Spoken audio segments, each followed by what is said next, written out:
Doctor साहब, सबसे पहले तो आप कहिएगा, जिस तरह पहले बात कर रहे थे 4.2% ग्रोथ की प्रैक्टिकलिटी पर, उस पर ज़रा रोशनी डालिएगा, फिर हम आगे चलते हैं। बेसिकली अगर हम पाकिस्तान बजट को जो अभी पेश हुआ है या इससे पहले बजट है, अगर इसकी सेग्रीगेशन डीकम्पोजिशन करें तो हमें पता चलता है पाकिस्तान में हमेशा से एक्सपेंडिचर ज़्यादा और हमारे जो रेवेन्यूज़ है वो कम होते हैं। अभी हम बजट को देखें, इन्होंने 19.2 जो इसका रेवेन्यू रखा है, जिसमें 14 आपके डायरेक्ट टैक्सेस से आ जाएंगे और 5 आपके इनडायरेक्ट टैक्सेस से आ जाएंगे।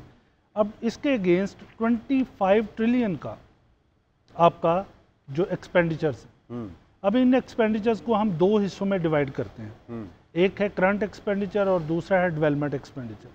करंट एक्सपेंडिचर्स और डेवलपमेंट एक्सपेंडिचर के अलावा एक तीसरी चीज़ है जिसको हम कहते हैं NFC अवार्ड। अच्छा, अब इस जो आपका 25 है, इसमें से 8.2 ट्रिलियन NFC अवार्ड में चला जाएगा, जो सूबों को आप देते हैं फॉर जो शेयर है आपका फेडरल बजट। अब ये चला गया रेवेन्यू से। अब रिमेनिंग आपके पास रह गया अराउंड 17 में से 8.2 चला गया डेट सर्विसिंग में, जो कि करंट एक्सपेंडिचर का हिस्सा है। अब इसमें से 17 में से 8 निकाल दे तो रिमेनिंग आपके पास बच गया 9। अब 9 में से 2.5 चला जाता है डिफेंस को ट्रिलियन में, तो आपके पास उस 7 और इसके 6.5 के अराउंड बच जाता है। अब इसके अलावा तमाम जो अखराजात होते जाएंगे, लेकिन एंड पे आ जाएं PSDP में, इसमें आपको दिया गया 1.2 ट्रिलियन, जिसमें से 0.25 जो है या 28 है ये आपके पास लैंडिंग में जाएगा, लोन लैंडिंग में, और जो रिमेनिंग 1 ट्रिलियन। यानी डॉक्टर साहब, सॉरी आपकी बात काट रहा हूं, आप बिल्कुल बात आपने बिल्कुल दुरुस्त फरमाई, और यही बात आपने पहले भी पॉइंट आउट की थी कि जो एक्सपेंडिचर है वो बहुत ही ज़्यादा है, रेवेन्यू बिल्कुल ही कम है। अच्छा डॉक्टर साहब, अब बात कर लेते हैं PSDP की, जिसको अगर हम डिफाइन करें तो उसको कहते हैं पब्लिक सेक्टर डेवलपमेंट प्रोग्राम, जो कि है आवाम की बहबूद के लिए सारा प्रोग्राम है। इसका जो बजट इस बार मख्सूस किया गया है वो 1 ट्रिलियन रुपीज़ है, जो कि लास्ट ईयर के साथ अगर हम कंपेयर करें तो 1.4 ट्रिलियन था, जिसको रिड्यूस करके 1 ट्रिलियन पर ले आए हैं। कुछ जो माहिरीन हैं वो ये भी कह रहे हैं कि इसको प्रायोरिटाइज़ किया गया एजुकेशन और स्पेस और एविएशन पर। इसकी क्या हक़ाइक़ है, सूरत हाल क्या है, PSDP के क्या क्या मसाइल हैं, ये लगता कहाँ पर है, डेवलपमेंट होती दिखाई क्यों नहीं देती हर साल? डॉक्टर साहब से बात करेंगे। डॉक्टर साहब बताइएगा ज़रा क्या वजूहत है? बेसिकली PSDP प्रोग्राम जो है ये आपके डेवलपमेंट प्रोजेक्ट्स को डील करता है, और डेवलपमेंट किसी भी इकोनॉमी के लॉन्ग रन ग्रोथ के लिए बहुत ज़रूरी होती है। अगर आपको मेजर इंफ्रास्ट्रक्चर डेवलप नहीं कर रहे, आप फैसिलिटेट नहीं कर रहे, जैसे अभी प्रेसिडेंट चैम्बर ऑफ कॉमर्स ये बात कर रहे थे कि हमारे यहाँ जो है वो इंडस्ट्री को ऐसा इन्वायरमेंट कहाँ दिया जा रहा है कि इंडस्ट्री ग्रो करे। यही बात मैं पहले कर रहा था। अभी आप PSDP के प्रोग्राम्स को तो आप एक साइड पे भी अगर कर लें, अगर ये इतना छोटा आप मार्जिन दे रहे हैं इन्हें कि ये इंफ्रास्ट्रक्चर बनाएं और सारा कुछ करें, अब ओवरऑल भी बजट में देखें। मैं इस पे भी आता हूँ दोबारा से, लेकिन मैं एक और चीज़ आपको यहाँ पर जो अभी इस डिस्कशन में हो रही थी वो ये था पॉलिसी रेट, जिसको हम कह रहे हैं 11% पे। तो आप ये देखें, इसका एक इम्पैक्ट तो ये इन्वेस्टमेंट साइड से होता है जिसकी बात अभी प्रेसिडेंट साहब कर रहे थे, लेकिन इसका दूसरा इम्पैक्ट कर्ज़ों पे होता है। मतलब आप जितना ज़्यादा इंटरेस्ट रेट रखेंगे, आप कर्ज़ों के अगेंस्ट उतना ही ज़्यादा डेट सर्विसिंग करेंगे। इसका मतलब है आप ज़्यादा डेट सर्विसिंग कर रहे हैं और डेट सर्विसिंग का बोझ आप पे बढ़ता जा रहा है, जो कि अभी हम देख भी रहे हैं।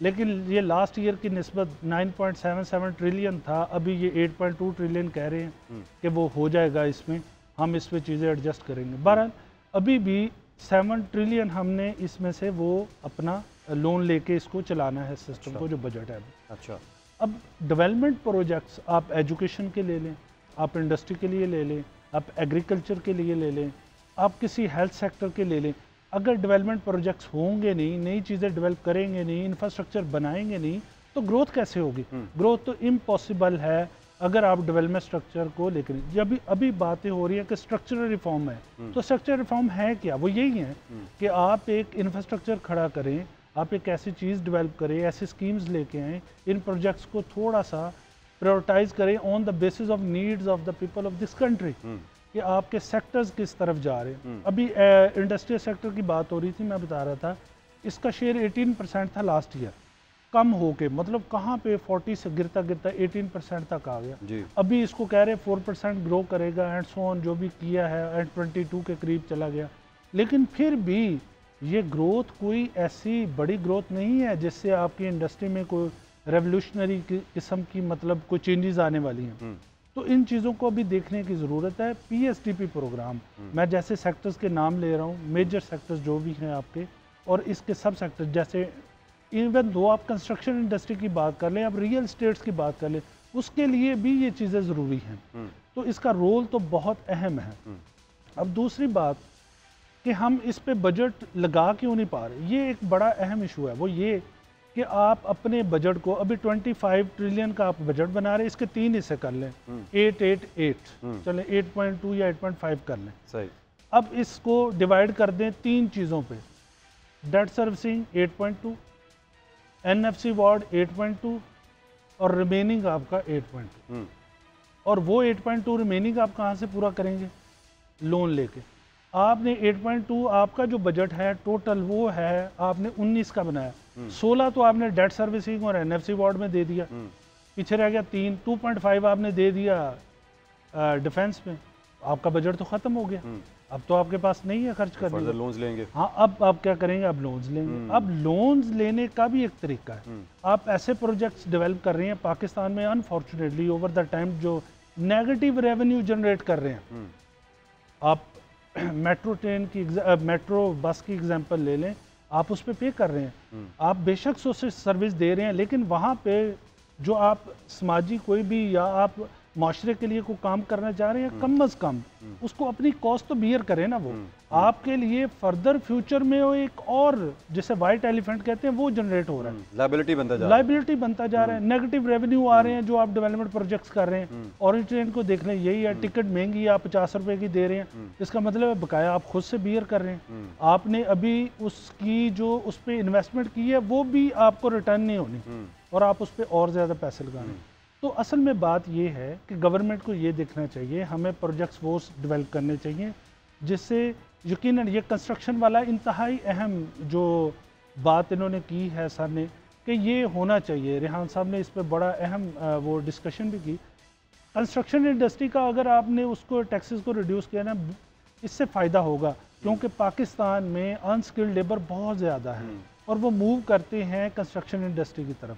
अगर वहाँ पे अगर आप टैक्स को रिड्यूस कर रहे हैं तो जॉब क्रिएशन होगी और लोगों को उससे एम्प्लॉयमेंट मिलेगा, ये एक अच्छा स्टेप है। लेकिन डेवलपमेंट प्रोजेक्ट्स और ऐसे होने चाहिए जिससे लोगों को जॉब्स मिले, इंडस्ट्री को सपोर्ट मिले, एग्रीकल्चर के अंदर एक रेवोल्यूशन क्रिएट। डॉक्टर साहब ने बड़ी अच्छी बात की है, ऐसे प्रोजेक्ट्स होने चाहिए जिससे बाकायदा तौर पर हमारी जो इकॉनमी है उसको सहारा मिले और वो स्ट्रगलिंग फेज से थोड़ा सा बाहर आए। अच्छा रेहान साहब, ये कहिएगा, हमने देखा है कि हमारा रिसेंटली जो एक हिस्टोरिक अचीवमेंट जिसको कहा जाता है, करंट अकाउंट हमारा पहली दफ़ा सरप्लस में गया, उससे पहले भी एक दफ़ा गया, लेकिन इस बार रिसेंटली एक अच्छे अंदाज में सरप्लस पे रहा है। और उसमें जो मेजर रोल प्ले किया है, एक तो वो रेमिटेंसेस ने किया है, दूसरा आईटी एक्सपोर्ट्स ने किया है। लेकिन अब रिसेंटली जो हुकूमत ने प्लान बनाया है वो 64 बिलियन रुपीज़ रेवेन्यू टारगेट रखा गया है डिजिटल प्लेटफॉर्म्स और कुरियर सर्विसेज से। इस इकदाम को आप किस तरह से देखते हैं? एक तो हम एक्सपोर्ट लेड इकोनॉमी की बात करते हैं, वहीं जो आईटी एक्सपोर्ट्स है जो एक रीढ़ की हड्डी का रोल प्ले कर रही है इस टाइम पाकिस्तानी मईशत को सपोर्ट करने के लिए, उसको अगर हम टैक्स करते हैं जिसको वो अपोज कर रहे हैं, रेजिस्ट कर रहे हैं, ये इकदाम किस तरह से देख रहे हैं इसको आप? देखिए, टैक्स नेट में तो हर बंदे को आना चाहिए, ई कॉमर्स वालों को भी आना चाहिए, लेकिन उसकी हमें जो नए स्टार्टअप्स हैं जो अभी ग्रूम कर रहा है, इसको हमें चाहिए था थोड़ा सा भी टाइम देते। आई थिंक इसको अगर हम 1 या 2 साल डेफर कर लेते तो उनको ग्रो करने का मौका देते, क्योंकि अभी हमारी ई कॉमर्स की जो मार्केट है बहुत छोटी है कंपैरेटिवली हम करते हैं अगर दूसरे मुल्कों से। तो अभी एक स्टार्टअप्स हैं ये हमारे, तो हम अगर इनको 2 से 3 साल, जैसे जनरली होता है कोई भी नया बिजनेस स्टार्ट करते हैं तो 5 साल या 10 साल की टैक्स छूट देते हैं, तो हम एक्सपेक्ट कर रहे थे कि 2-3 साल तो हम इसके ऊपर इनको छूट देते ताकि ये ग्रो करते, और फिर जब इस लेवल पे आ जाएं कि इनकी इनकम इस लेवल पे हो जाए जो कि टैक्स बनती है,